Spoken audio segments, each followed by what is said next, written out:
Nilaglag ang sarili niyang kapatid sa harap ng mga taga-Iglesia ni Cristo. Batid ko na nagdadrag siya.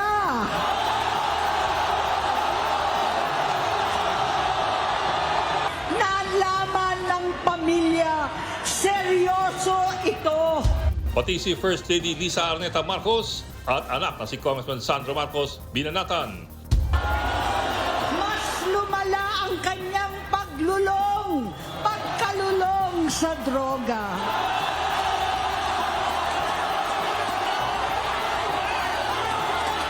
Dahil parehas pala silang mag-asawa.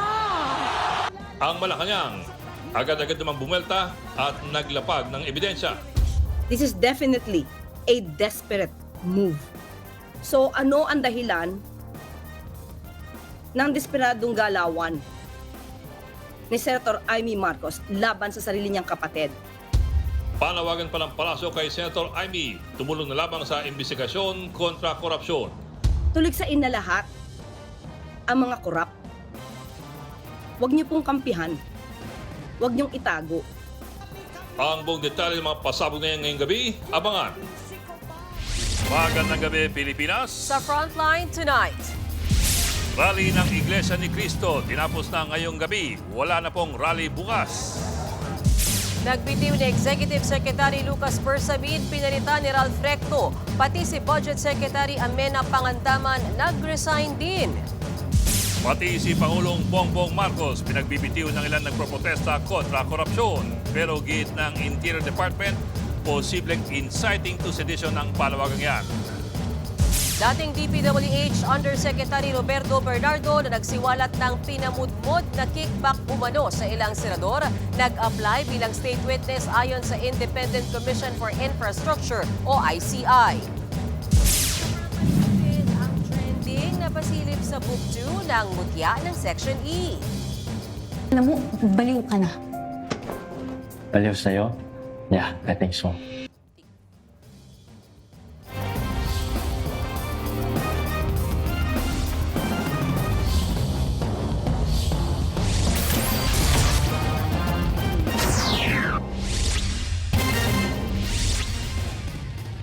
Nagdodroga raw si Pangulong Bongbong Marcos. Ayon po ito mismo kay Senator Amy Marcos. Isa lang ito sa mga pasabog ng senadora laban sa sarili niyang kapatid. Ang detalye niyan, maya-maya lang.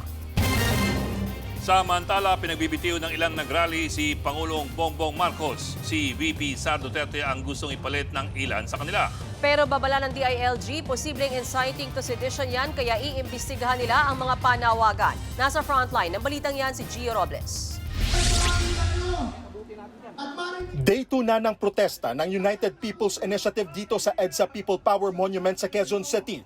At habang lumalakas ang panawagang BBM Resign, mas umiinit din ang palitan ng salita sa pagitan ng mga pinuno ng gobyerno at mga kritiko.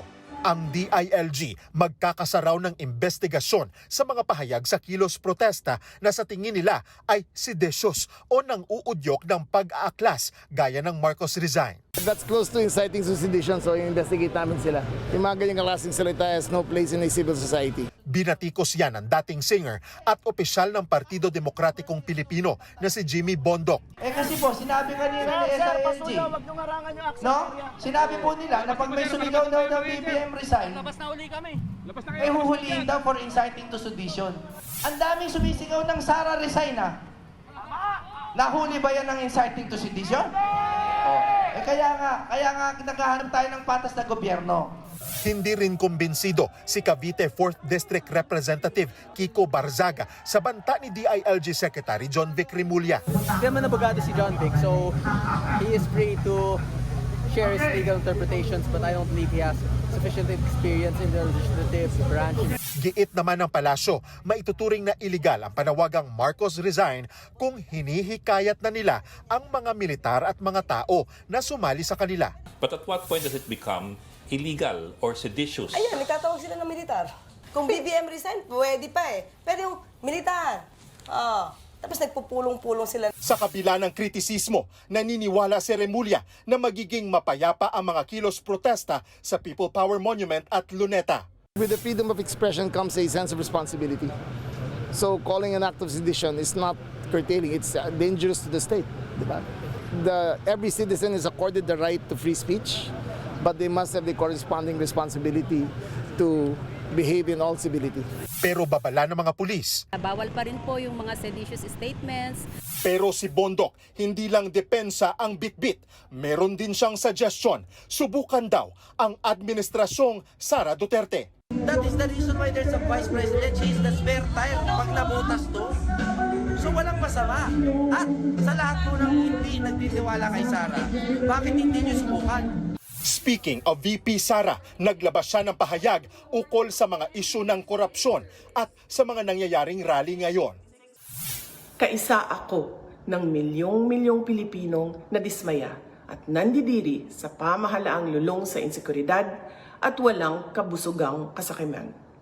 Ang karapatan nating magsalita at magpahayag ang sandigan ng demokrasya. We Filipinos deserve better. Hindi yan pinalampas ni Palace Press Officer Yusek Claire Castro. So sinabi po natin, huwag magmalinis ang hindi malinis at huwag magpakabayani ang hindi bayani. So kung sino man yung nagsasabing walang trust and confidence, siguro siya po mismo ang maglahad kung mayroon siyang nakakaharap na anomalya patungkol sa mga korupsyon, sa ghost students, ghost food packs, na kinapalooban or kinasangkutan ng DBM, or rather DepEd, sa kanyang pamumuno, dapat manguna po siya sa kanyang pagpapaliwanag kung siya po ay naniniwala sa transparency and accountability. Nagbabalita mula sa Frontline, Gio Robles, News 5. Tinanggi ng mga miyembro ng Iglesia ni Cristo na binayaran sila ng 3,000 piso para sumama sa rally sa Luneta.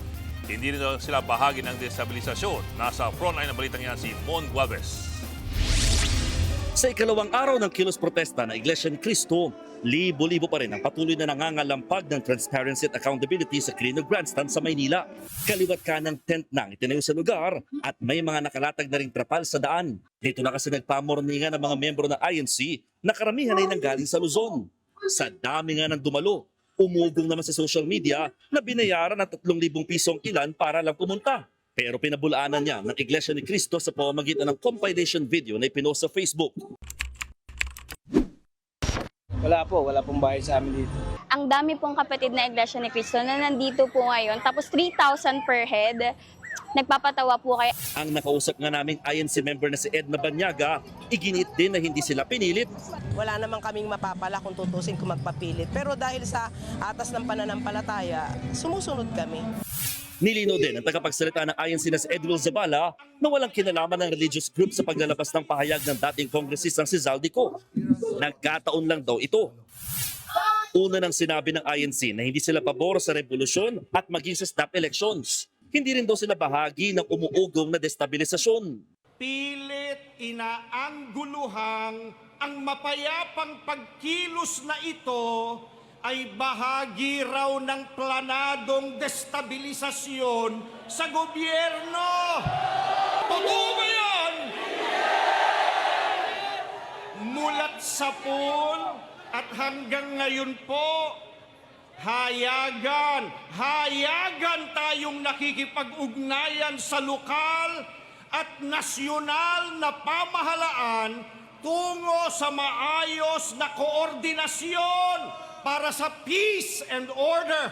Ipanalangin, ipagpanata, maging mapayapa ang pagkilos nating ito. Bukas din daw ang peace rally sa lahat, INC member man o hindi, kahit na sa mga politiko. Basta pinakapakay nila ay ang panawagan sa accountability, transparency, justice at peace. Yan daw ang dahilan kaya hindi nila pinapasok ang grupo Maka Duterte na may placard na Marcos resign. Para sa iglesia, hindi pamumulitika ang kilos protesta. Kagabi, isa sa nagsalita sa programa ng INC si Senator Rodante Marcoleta. Nakiisa naman ang veteranong aktres na si Gladys Reyes at ang actress-vlogger na si Cristel Fulgar. Nagbabalita mula sa Frontline, Mon Gualvez, News 5. Nagbitiw sa pwesto sina Executive Secretary Lucas Bersamin at Budget Secretary Amena Pangandaman sa gitna ng issue sa flood control projects. Ayon sa palasyo, nag-resign ang dalawa bilang delikadeza. Nasa frontline ng balitang yan si Maricel Halili. President Ferdinand R. Marcos Jr. has formally accepted... Mismong sa Malacanang na nanggaling, tinanggap na ni Pangulong Bongbong Marcos ang resignation ni na Executive Secretary Lucas Bersamin at Budget Secretary Amina Pangandaman. Both officials respectfully offered and tendered their resignations out of delicadeza, after their departments were mentioned in allegations related to the flood control anomaly currently under investigation, and in recognition of the responsibility to allow the administration to address the matter appropriately. Matatandaan na noong Setyembre kinaladkad ni dating DPWH Undersecretary Roberto Bernardo ang tanggapan ni Bersamin na nakatanggap daw ng kickback mula sa flood control project. Habang si Pangandaman naman, dinamay ni dating Congressman Zaldico sa ginawang insertion sa 2025 national budget. Nito lang weekend, mismong si Pangulong Marcos ang nagsabi na ayaw niyang bigyan ng saysay ang akusasyon ni Zaldico. Hindi po natin masasabi na ang mga aligasyon ni Zaldico ay seryoso. Makikita po natin sa kanyang mga sinabi at sa mga pictures na kanyang pinakita. Pero kung anuman ang kanyang mga nasabi ay maaaring ito ang nagbigay ng dahilan para sa dalawang mga magigiting nating mga secretaries na sila mismo ang voluntaryong mag-resign sa kanilang posisyon para mabigyan daan ang malalimang pag-iimbestiga sa mga maanomalyang flood control projects. Papalit bilang Executive Secretary si Finance Secretary Ralph Recto. Tiwala raw ang Pangulo na kaya nitong gawin ang tungkulin ng tinatawag na Little President. Surprise, yeah, but work has to continue. Essentially, I think the role of the ES is just governance. So taong bahay ka doon. Wala naman talaga Little President. You cannot do miracles. Ang papalit naman kay Recto sa Department of Finance, si Special Assistant to the President for Investment and Economic Affairs, Frederick Go. Habang ang uupo naman bilang OIC ng Budget Department ay si Budget Undersecretary Rolando Toledo. Actually, ninervyos ko yan. I was surprised actually. Nagulat ako. Nanginginig pa nga ako ngayon. Kinumpirma na rin ng palasyo ang pagbibitiw ni Presidential Legislative Liaison Office Undersecretary Adrian Bersamin, na kamag-anak din ni E.S. Bersamin, at idinawit ni Zaldico sa usapin ng budget insertions. The Office of the President assures the public that all agencies will continue to operate without interruption and with the same commitment to effective governance and public service. Muli namang tiniyak ng palasyo na walang exempted sa investigasyon. Nagbabalita mula sa Frontline, Maricel Halili, News 5. Kaugnay po ng balitang yan, naglabas na rin ng statement si Amina Pangandaman. Anya, nagbitiw siya bilang Budget Secretary dahil ito ang pinakamarangal na hakbang para protektahan ang integridad ng ahensya. Nagpasalamat siya kay Pangulong Bongbong Marcos at sa DBM at sinabing mananatili siyang tapat na nagsisilbi sa bansa kahit sa pribadong kapasidad. Ngayon, bukang bibig ng ilang opisyal ang banta na baka sampahan nila ng kasong sedisyon ang mga nagtatawag ng pagbibitiw ni Pangulong Bongbong Marcos. Teka, ano ba yung sedisyon at parang paborito siyang panakot sa mga kritiko ng anumang administrasyon? Sa Article 139 ng Revised Penal Code, ito po ang ibig sabihin ng sedisyon. Ang tumultuous o magulong pag-aaklas gamit ang puwersa at pananakot para magawa ang mga susunod. Una, mapigilan ang pagpapatupad ng batas. Pangalawa, pagsasagawa ng mga halalan. O pangatlo, pagtrabaho ng mga kawani ng gobyerno. Pwede rin yung mga acts of hate or revenge versus public officers o kahit private persons for political or social goals. Ang inciting to sedition naman ay yung pag-uudyok sa mga tao na gumawa ng sedisyon o magrebelyon o magrayot. Ang tanong ngayon, kung magtawag ka ba ng pagbibitiw ng mga opisyal ng gobyerno, yan po ba ay inciting to sedition? Hindi pa ba yan sakop ng freedom of expression? Ang problema kasi, sa matagal na panahon, ginagamit ang demandang inciting to sedition para pahirapan at parusahan ang sinumang nagproprotesta laban sa anumang pamahalaan. Tandaan po ang mga elemento ng sedisyon. Dapat merong magulong pag-aaklas na may halong puwersa at pananakot. Meron bang ganyang krimen ng sedisyon sa ibang bansa? Sa US, meron din po silang sedition statute, pero malinaw na sakop lamang ito ang banta ng pagpapataob ng gobyerno. Sa huli, mas binibigyang halaga ang First Amendment rights to free expression. Sa UK, Binuwag na po ang sedition law noon pang taong 2009. Doon sa lumang batas, pinaparusahan ng inciting hatred laban sa monarkiya at sa gobyerno. Sa Canada naman, ang pinaparusahan po ay ang use of force to cause public disorder at ang pagpapatalsik sa gobyerno. Pero ang simpleng kritisismo ay protektado po ng batas. Sa mga European Union countries naman, bihira na lang ang mga sedition laws. At kung meron man, ang pinaparusahan lamang ay ang mga inciting to violence. Pero ginagalang pa rin ang karapatan ng mamamayan na batikusin at kontrahin ang kanilang sariling pamahalaan. Pasabog ang mga binitiwang pahayag ni Senator Amy Marcos sa rally ng Iglesia ni Cristo sa Quirino Grandstand ngayong gabi. Kabilang sa ibinunyag ng presidential sister ay ang pagdodroga umano ni Pangulong Bongbong Marcos. Live mula sa Luneta, nangunguna sa balita si Ian Suyu. Ian, pakikwento mo nga kung paano humantong sa maaanghang na paratang itong speech ni Senator Amy Marcos.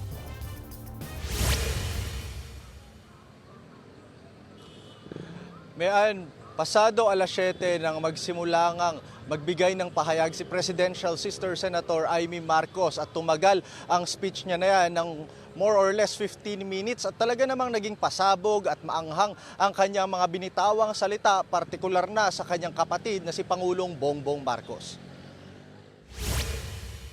Batid ko na nagdadrag siya.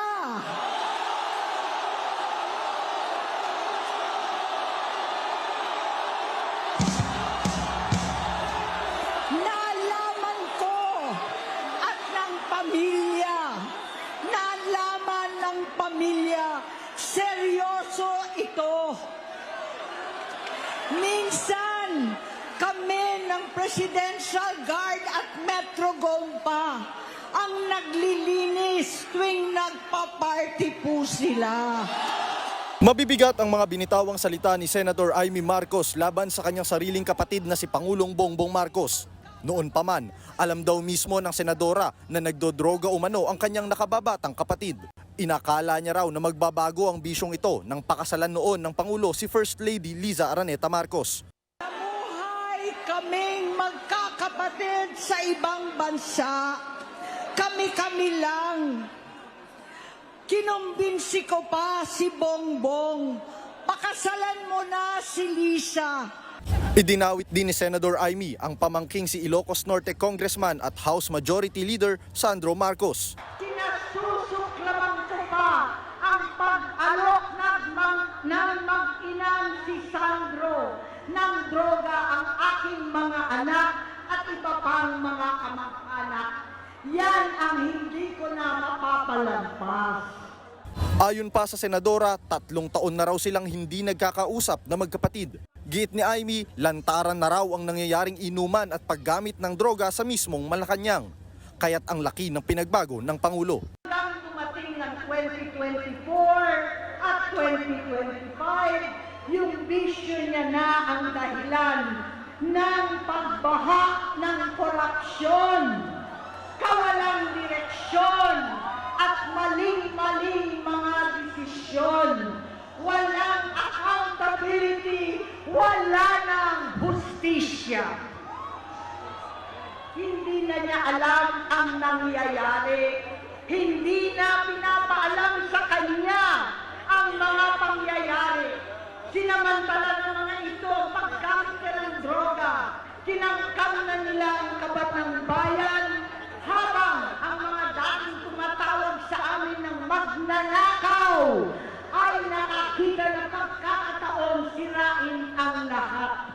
Nagagamit na nila si Bongbong para sirain si Inday. Hindi na pinapaalam sa kanya ang mga pangyayari. Sinamantala ng mga ito ang paggamit ng droga. Kinangkang na nila ang kabat ng bayan. Binanggit rin ni Amy na noong 2022 presidential elections ay hindi na raw sila nag-uusap. Sa katunayan daw, noon pa man ay nakaban na siya sa headquarters ng Marcos Camp. Sinabi noon ni VP Sara Duterte na si Senadora Amy mismo ang lumapit sa kanya para mabuo ang unity team. Naggamit na nila si Bongbong para sirain si Inday. Bongbong, nag-aalala sa'yo si Manang. Tuwing nakikita kita sa TV, gusto kitang puntahan. Sa huli, may mensahe pa ang senadora sa kapatid. Pero hindi pa huli ang lahat. Tama na, ading ko. Magpahinga na tayo. Umuwi na tayo. Magpagamot, magpagaling.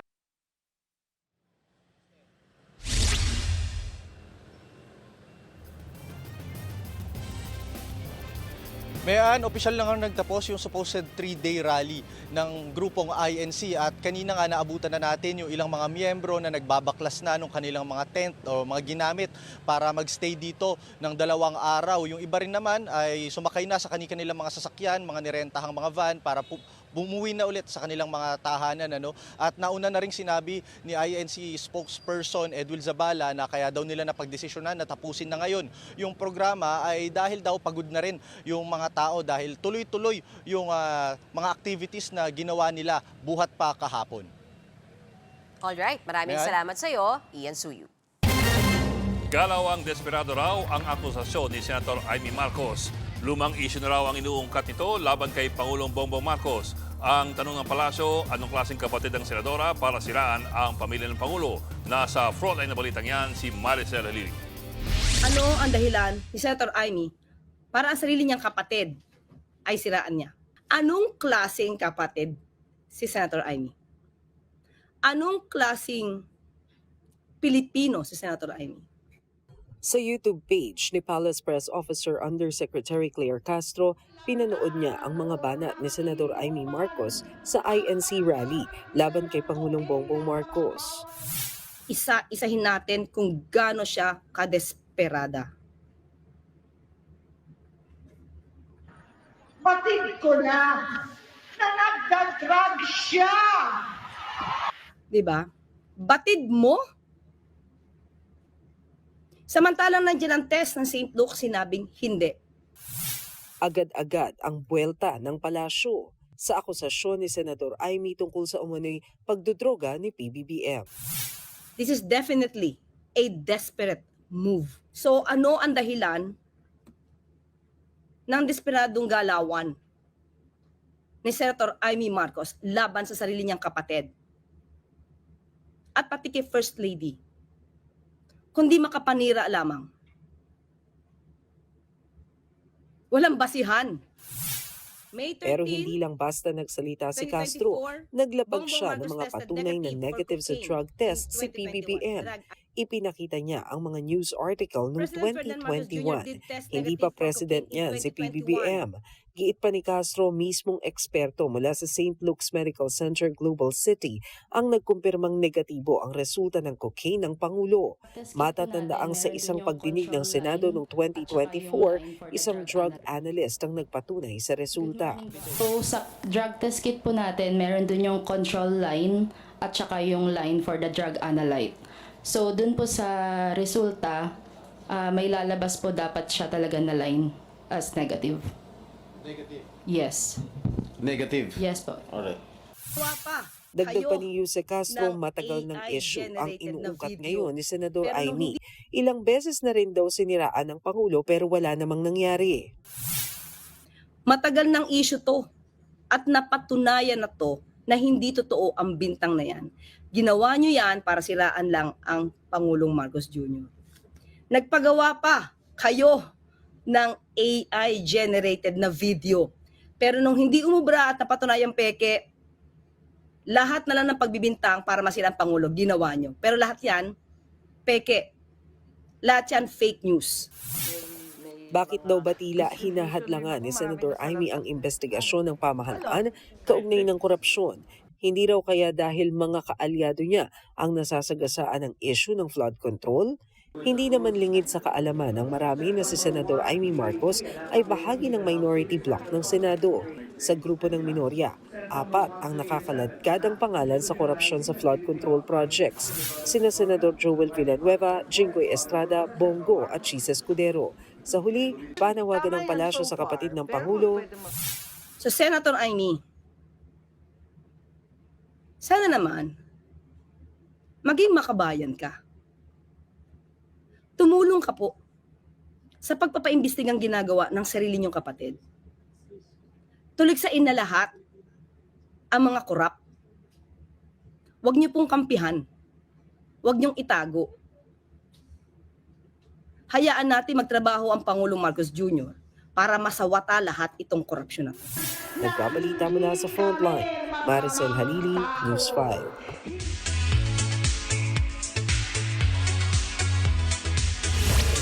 Showbiz Tonight na tayo. Pangmalakasan ng cast ng Pinoy adaptation ng hit series na The Good Doctor. Mapapanood na yan soon dito sa TV5. Nasa frontline na balitang yan si MJ Marfori. The Doctors are in. Sa Pilipinas naman i-remake ang chart-topping series sa US, Korea, Taiwan at Thailand na The Good Doctor. At syempre, pasabog ang cast, gaya ng umuwi pa sa Pilipinas na si Inigo Pascual. It was actually my dad who told me that they were doing a remake of this. And I mean, who could say no to a project like this? Gaganap si Inigo bilang si Doc, isang young doctor na may savant syndrome na may natatanging galing at passion. Mas magiging Pinoy yung story. We're gonna add a lot of Filipino elements.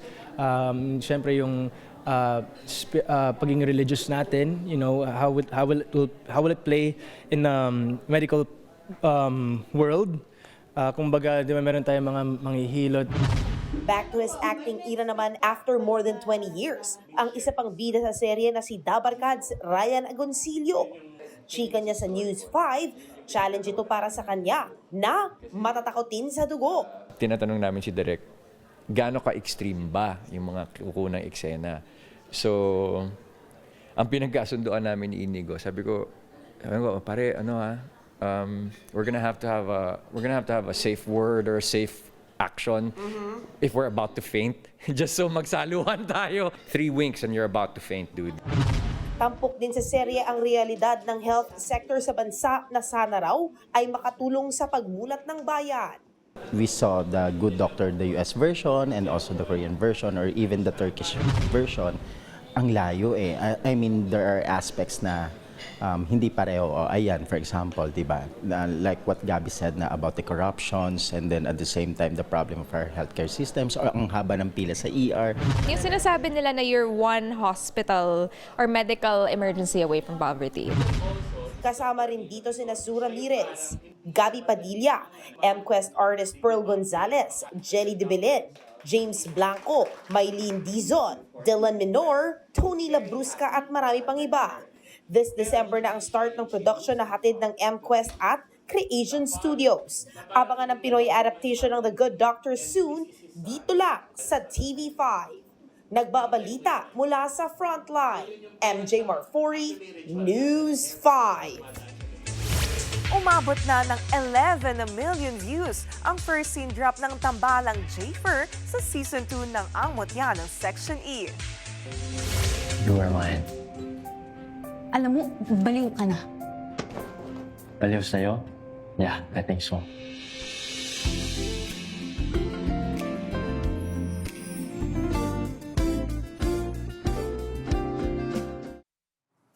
Kinorner sa pader ni Kiefer si JJ na para bang wala silang choice kundi mag-kiss na lang.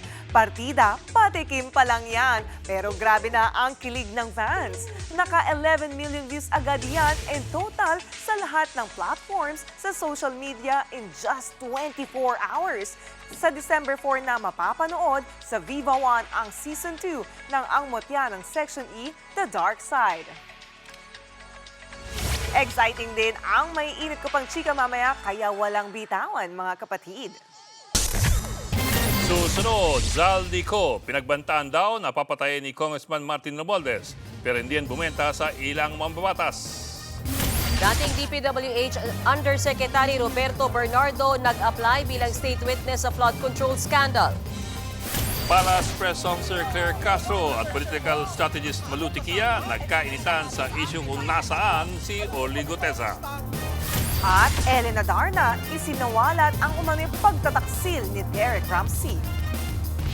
Magbabalik pa ang Frontline Tonight.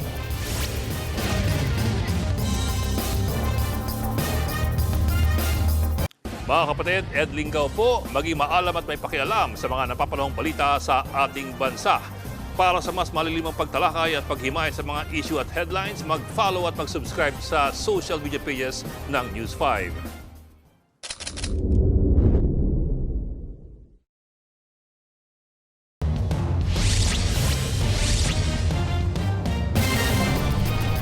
Nasalpok ng bus ang isang lalaking biglang tumawid sa Santiago, Ilocos Sur. Nakuha niya ng dashcam ng mismong bus. Dead on arrival sa ospital ang lalaki. Isa pala siyang PWD na bibili lang sana sa tindahan. Nadaan naman sa areglo ang aksidente.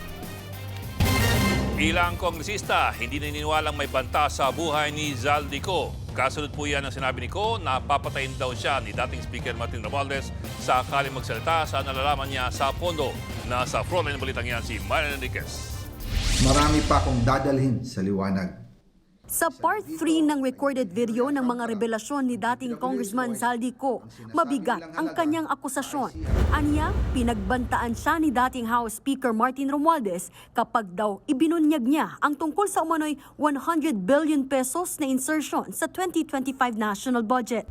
March 2025 pa lang, si Speaker ay nagpaparinig na sa akin sa aming meeting that he will shoot me if I will talk. Sinabihan niya ako na pag umuwi ako will be dangerous kasi they might hire someone to do a rob out on me or hire the police to kill me while in jail. Sa kabila niyan, walang ipinakitang patunay si Ko, kaya hamon sa kanya ng palasyo maglapag ng ebidensya bago magdrama. Unang-una, syempre dapat ipakita niya muna ebidensya niya kung talaga nasa yung threat.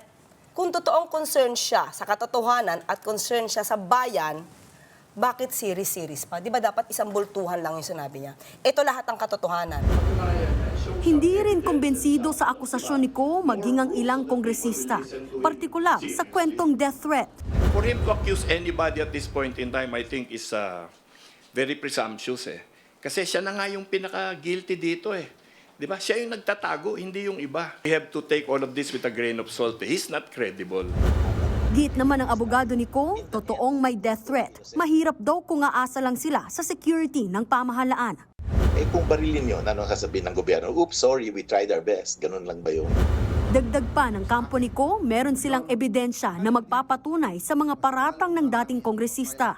May text messages, may resibo, meron pa mga photograph, may video. Ang linalabas niya is face-to-face, hindi phone call.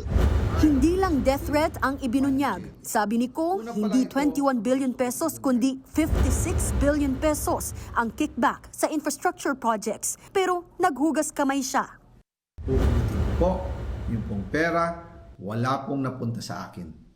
Dumaan lang po ang pera sa akin para i-deliver kay Speaker Martin Romualdez at Pangulong Marcos. Pero duda riyan ng ilang mambabatas. Mas dumami ang tanong kaysa sagot. Wala daw siyang natanggap or nakuha dito sa lahat ng mga projects na to. Eh, di saan nanggaling yung mga eroplano? Saan nanggaling yung mga helicopter? Yung mga bahay niya sa Europe at kung saan-saan. Sinong presidente ang kailangan makiusap sa isang committee chairman sa House? Puro invento yan eh. I think it's convenient for former Congressman Zaldico to point out, to throw the blame to the one who's more authoritative so that he can appear as the least guilty. Pero nanindigan ang abogado ni Ko na hindi raw tumatanggap ng kickback ang kanyang kliyente. Meron siya mga resibo. Bayaan na natin na siya magkwento. At kung akala nyo tapos na, meron pa raw dapat abangan. May pasabog pa raw si Ko tungkol sa umano'y kickback ni na PBBM at Romualdez. Tingin naman ng Malacanang, hindi nagkataon lang na isinabay ang mga umano'y expose ni Ko sa mga nagaganap na protesta.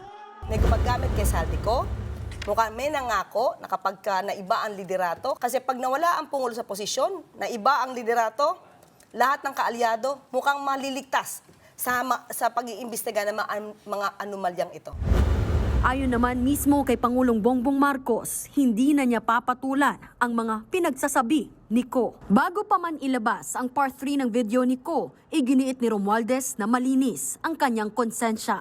Nagbabalita mula sa Frontline, Marian Enriquez, News 5. Nag-apply bilang state witness si dating Public Works Undersecretary Roberto Bernardo. Kasunod ito ng mga revelasyon niya sa Senado kaugnay ng mga nakaupo at dating senador na tumanggap daw ng kickback sa flood control projects. Ayon kay ICI Executive Director Brian Hosaka, nagpadala ng sulat si Bernardo kung saan nabanggit ang kanyang application sa Witness Protection Program. Hindi na raw nagbigay ng ibang detalye si Bernardo base sa confidentiality clause sa pag-a-apply sa WPP. Sa parehong sulat, niya ring inabisong hindi siya makakadalo sa ikalawang pagdinig ng ICI. Pero naghain naman siya ng kanyang ikalawang supplementary o supplemental affidavit.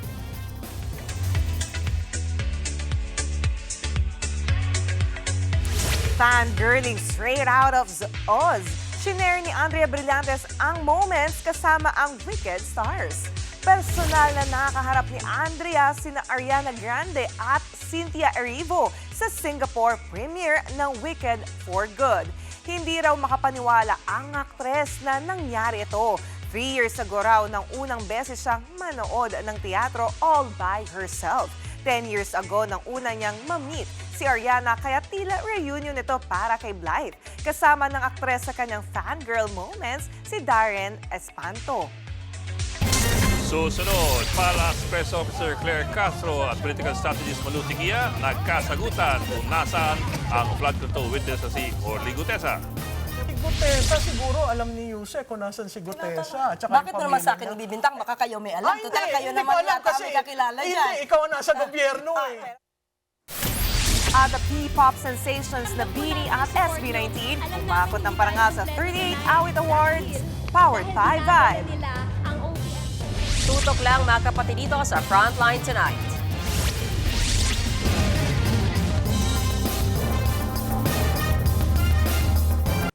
Mga kapatid, Mean Los Baños po, huwag magpahuli sa mga balita at impormasyong dapat ninyong malaman. Para sa mas malawak na balitaan at diskusyon, mag-follow at mag-subscribe na sa social media pages ng News 5.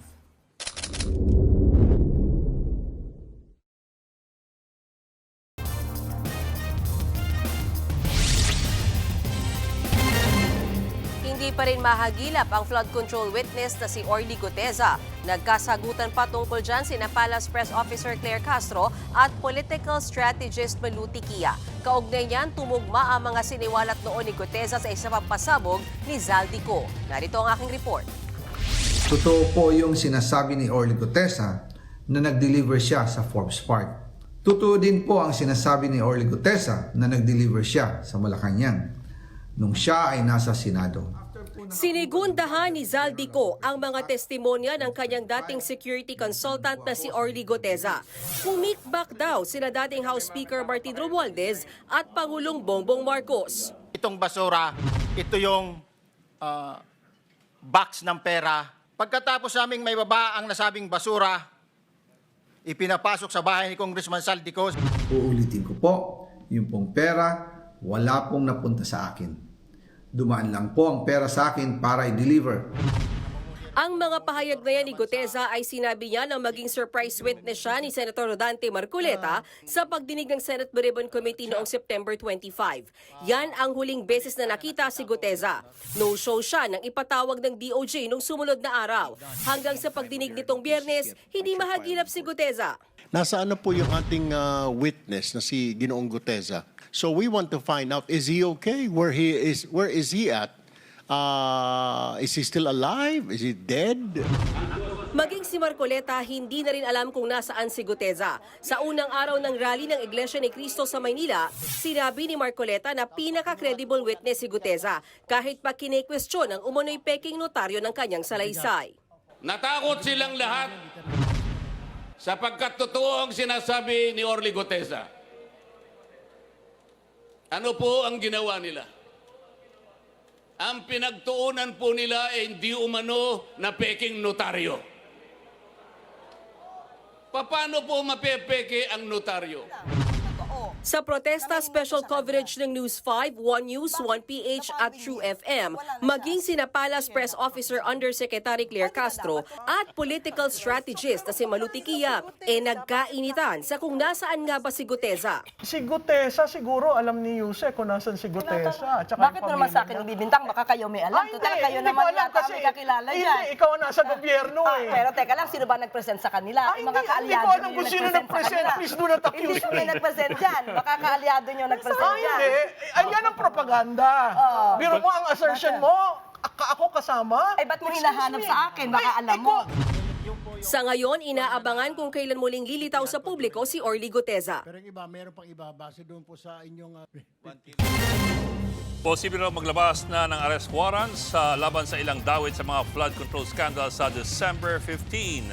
Sa panayam sa podcast na Facts First si Christian Esguera, sinabi ng Ombudsman Boying Remulla na posibleng iparesto ang ilang dati at kasalukuyang senador. Kasama diyan sina Senator Chis Escudero, Joel Villanueva, Jingo Estrada, pati mga dating senador na sila Bong Revilla at Nancy Binay. Nagbabala rin si Ombudsman Remulla na huwag nang magtago ang mga binanggit niyang personalidad at ang iba pang sangkot. Maigpit na raw silang binabantayan sa ngayon. Wala pang sinasampang kaso ang Ombudsman sa Sandigan Bayan kaugnay ng flood control scandal. Noon ang sinabi ni Remulla na posible nilang isampa ang unang batch sa mga kaso sa November 25.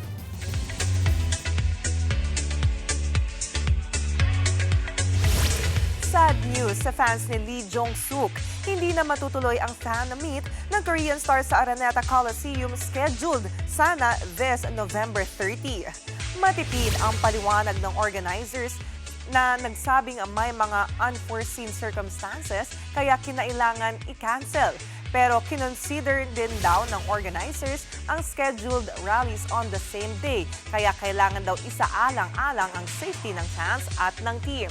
Umaasa raw ang W2 World's star na mamimit niya sa future ang kanyang Pinoy fans. Para naman sa refund, automatic itong makukuha ng mga nag-purchase via credit or debit card sa loob ng 15 to 30 banking days. Habang pwede naman pumila sa ticket booth ng Araneta Coliseum ang mga bumili via cash payment mula December 15 hanggang 21. Abangan, mga machong lalaki hinahire bilang caregiver sa Japan. At Ellen Adarna, isinuwalat na may side chick daw ang mister niyang si Derek Ramsey. Tuloy-tuloy ang balitaan dito sa Frontline Tonight.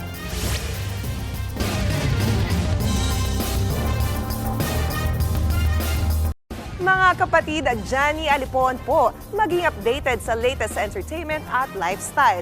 Huwag magpahuli, mag-follow at mag-subscribe na sa social media pages ng News 5.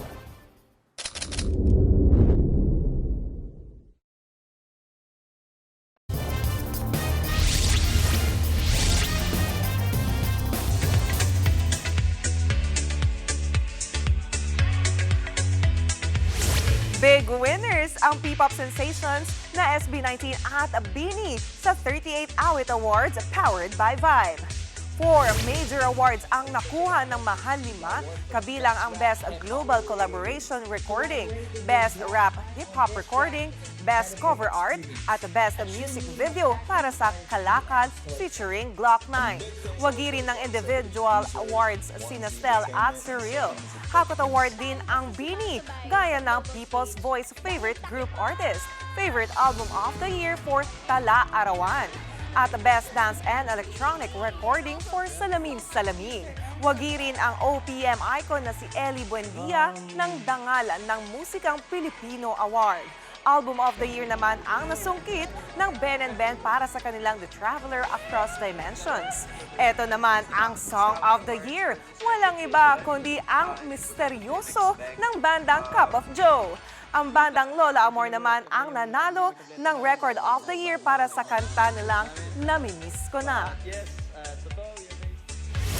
Naglabas ng resibo si Ellen Adarna sa pagtataksil daw ng asawang si Derek Ramsey.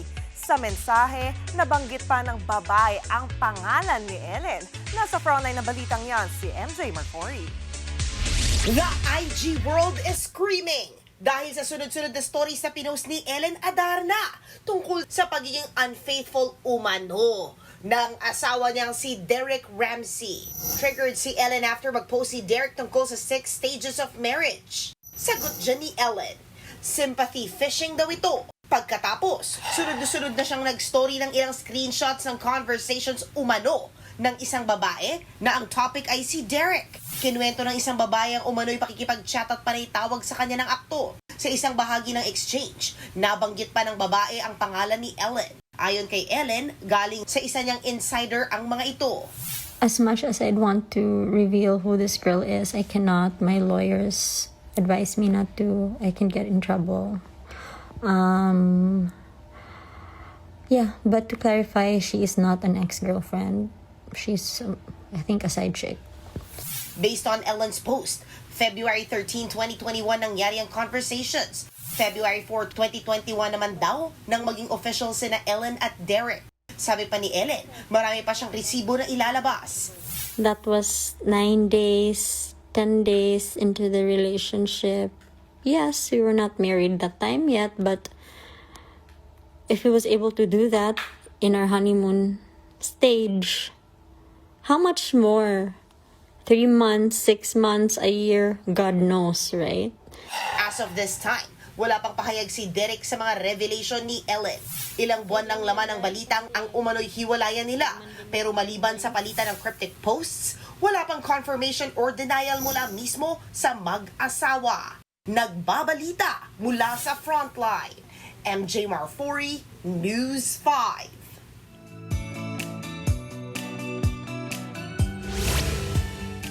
Hindi ko na paano magre-react dun sa ginamit niyang video eh. Tatawa sa... May pusa pa. May miyaw. Okay.